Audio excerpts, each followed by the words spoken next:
Kawan baik, jumpa kembali bersama Nur Iswan Channel yang tagline-nya adalah menjernihkan pikiran, menebar kebaikan.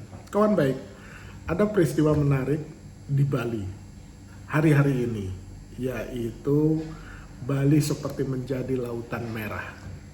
Tapi ini tentu saja istilah saja, karena PDIP sedang menyelenggarakan acara BIMTEK ya di Bali yang dihadiri oleh semua anggota DPRD dan anggota DPR dari Partai Demokrasi Indonesia Perjuangan.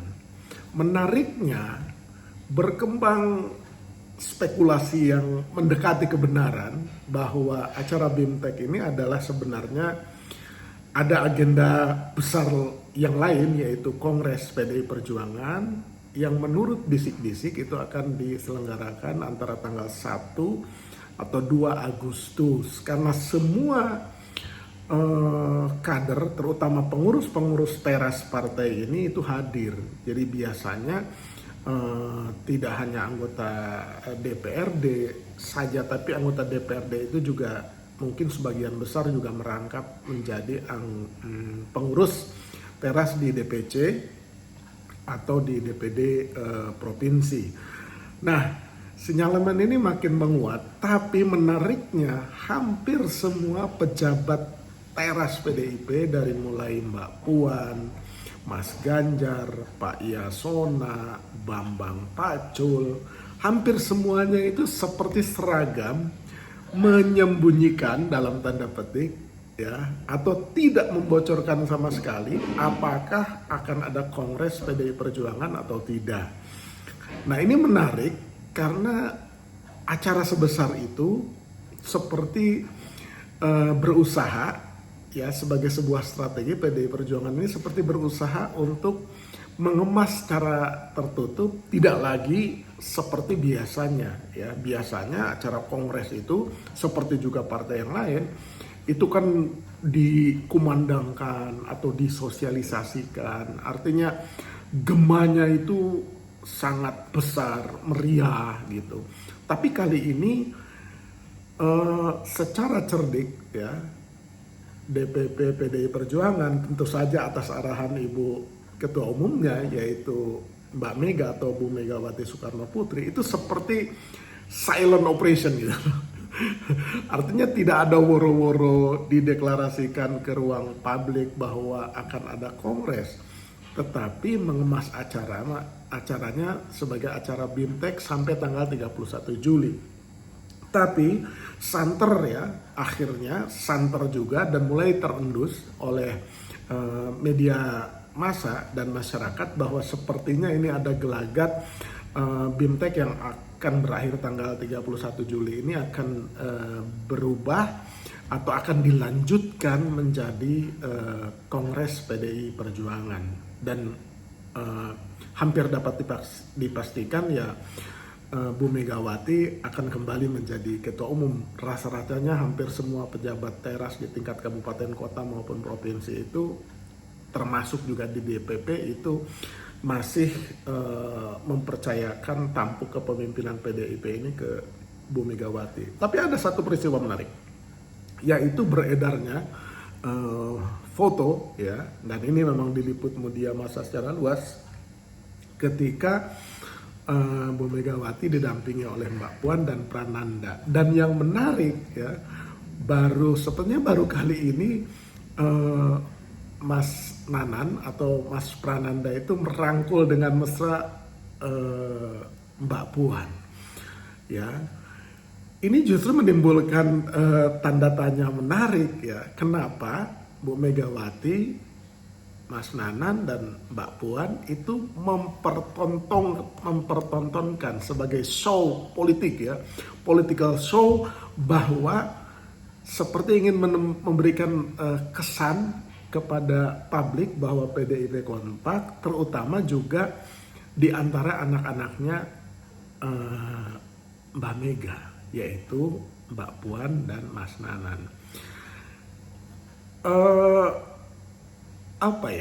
Pertunjukan politik seperti ini kan menarik nih gitu. Sebenarnya kenapa harus dipertontonkan kemesraan seperti itu, ya?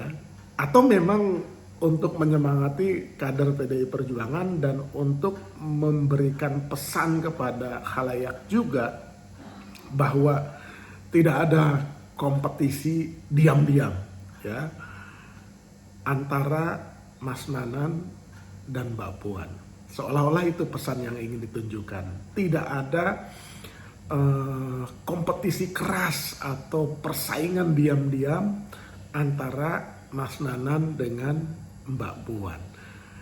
Jadi semua masih solid bersatu di PDIP Perjuangan, ya, di PDI Perjuangan. Jadi sepertinya pesan itulah yang ingin ditonjolkan dari foto atau video yang beredar itu. Dengan kata lain kan, kalau foto seperti itu kan ada istilahnya itu picture speak thousand word, ya kan. Jadi foto itu bisa berbicara banyak. Ya mungkin saja biasanya setiap orang itu kan punya pendukung atau punya loyalis atau punya orang yang sangat bersimpati. Secara alamiah itu bukan sesuatu yang negatif. Memang pemimpin itu kan biasanya didukung oleh gerbongnya sendiri-sendiri. Nah, saya melihatnya ya Mbak Puan pasti punya rombongan, Mas Nanan juga pasti punya rombongan. Nah, ketika mengambil satu keputusan atau mengambil posisi satu pandangan atau pendapat atau strategi, boleh jadi antara Mbak Puan dengan Mas Nanan itu kan boleh jadi pendekatannya berbeda tuh, ya. Ya bahasa terangnya boleh jadi berbeda pendapat, termasuk misalnya ketika menempatkan orang dalam posisi tertentu. Ya itu secara alamiah akan disebut ini orangnya Mas Nanan, ini orangnya Mbak Puan gitu. Nah, tetapi beruntungnya PDIP Perjuangan itu masih ada orang tua yang mereka semua itu hormati, ya. Artinya masih terkelola dengan baik karena ada figur Ibu Megawati Soekarno Putri. Nah, kalau dari pengamatan kita, ya, kan selalu bertanya-tanya, ya, Mbak Mega ini sebenarnya mempersiapkan siapa untuk dalam waktu saatnya nanti itu pimpinan PDI Perjuangan itu dilandingkan, ya, itu kepada siapa? Apakah kepada Mas Nanan atau Mbak Puan?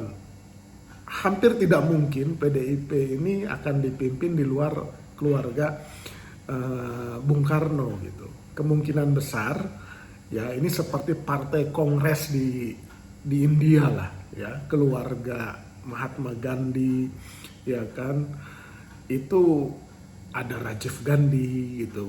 Nah, di PDIP ini juga sepertinya akan turunnya regenerasi kepemimpinannya itu kepada keturunannya dari Bung Karno gitu. Nah, pilihannya kalau keturunannya Bung Karno tentu saja mungkin bukan dari garis Mas Guruh atau Mas Guntur gitu, ya, tapi dari garisnya Megawati. Nah, Megawati yang paling menonjol dan senior di partai tersebut ya Mas Nanan sama Mbak Puan. Tetapi dari segi pengalaman politik yang nampak di ruang publik, ya sebenarnya Mbak Puan itu yang merintis sejak terpilih jadi anggota DPR dan selama beberapa periode ini juga di legislatif itu pengalamannya panjang, tidak hanya menjadi anggota DPR biasa tapi juga pernah menjadi ketua fraksi, ya kan. Nah, di DPP juga sudah menjadi ketua bidang berkali-kali itu. Jadi dari sisi pengalaman politik di legislatif, Mbak Puan tuh sampai ke puncak, sampai menjadi ketua DPR. Nah, yang menarik itu adalah Mas Nanan. Mas Nanan itu sejauh pengetahuan saya dan pelacakan saya, ya Mas Nanan rasa-rasanya belum pernah maju menjadi anggota legislatif. Kalau belum pernah maju ya belum pernah terpilih gitu. Tetapi pasti di internal Mas Nanan punya pengaruh tersendiri itu. Nah, mungkin ini menariknya, atau boleh jadi kalau angle-nya kita lihat dari sisi yang lain, boleh jadi ini dilema tersendiri ya buat PDIP, bahkan mungkin buat Bu Mega sendiri. Ya, sebenarnya kalau secara terbuka kita lihat, nampaknya Mbak Puan yang dipersiapkan dengan parameter itu tadi, pengalaman legislatif maupun pengalaman eksekutif. Eksekutif itu Mbak Puan pernah menjadi menteri, ya, Menko. Bahkan Menko pernah itu di periodenya Pak Jokowi kan gitu.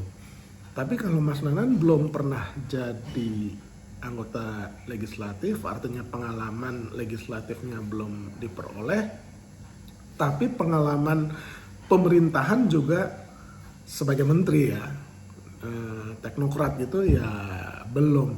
Tapi bukan berarti tidak punya kemampuan Mas Nanan, karena ia lama berada di posisi teras di DPP PDIP, ya tentu saja pengetahuan dia tentang legislatif maupun eksekutif ya pasti tahu walaupun tidak mengalami langsung gitu. Nah, dari sisi ini kita akan tertarik mengamati lebih jauh bagaimana sebenarnya strategi Bu Megawati. Nah, jika dibandingkan dengan Partai Biru, nah ini Partai Biru ini lagi disebut-sebut terus, Partai Biru dalam hal ini Partai Demokrat, ketika anaknya Pak SBY harus melanjutkan kepemimpinannya di Partai Demokrat, yang justru mempersiapkan sejak dini di legislatif kan itu Mas Ibas ya, gitu, Mas Ibas. Tetapi kemudian di dalam perjalanan kepemimpinan Partai Demokrat itu sama Pak SBY bukan ke Mas Ibas tapi ke kakaknya, ke Mas Agus Harimurti Yudhoyono gitu. Ya walaupun kadang-kadang nggak cocok antara SBY dengan Bu Megawati dalam banyak hal ya secara politik, tapi mungkin regenerasi kepemimpinan di partai mungkin Mbak Mega harus mempertimbangkan untuk menyelesaikan menyelesaikan transisi itu pada saat Mbak Mega seperti sekarang. Artinya Mbak Megawati mungkin sudah mempertimbangkan untuk mendudukkan kedua anak-anaknya ini ya. Sudah ada yang lain Mas Tatam, tapi yang punya minat politik sepertinya Mbak Mega dan Mas Nanan. Jadi sebaiknya mungkin Mbak Mega atau Bu Mega itu mengajak dan mendudukkan Mas Nanan dan Mbak Puan untuk berbicara tentang kepemimpinan partai ke depan.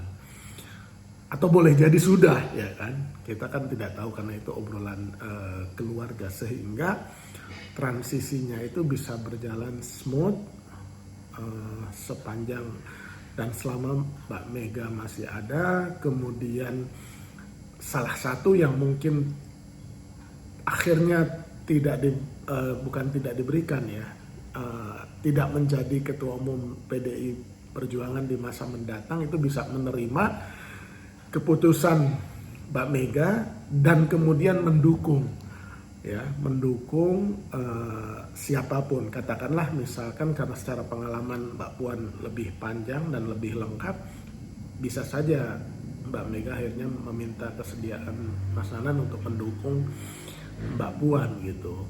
Atau sebaliknya, kita nggak tahu dan kadang-kadang sulit menebak strategi politiknya Megawati Soekarno Putri. Selamat berkongres. Ya, sepertinya akan lanjut ke Kongres PDI Perjuangan di Bali setelah selesai BIMTEK. kecuali ada kejutan lain, kongresnya ditunda ke akhir tahun misalkan. Demikian kawan baik, dan kita tentu saja menghormati proses internal di Partai Demokrasi Indonesia Perjuangan, karena semua partai politik adalah aset bagi nasional. Terima kasih.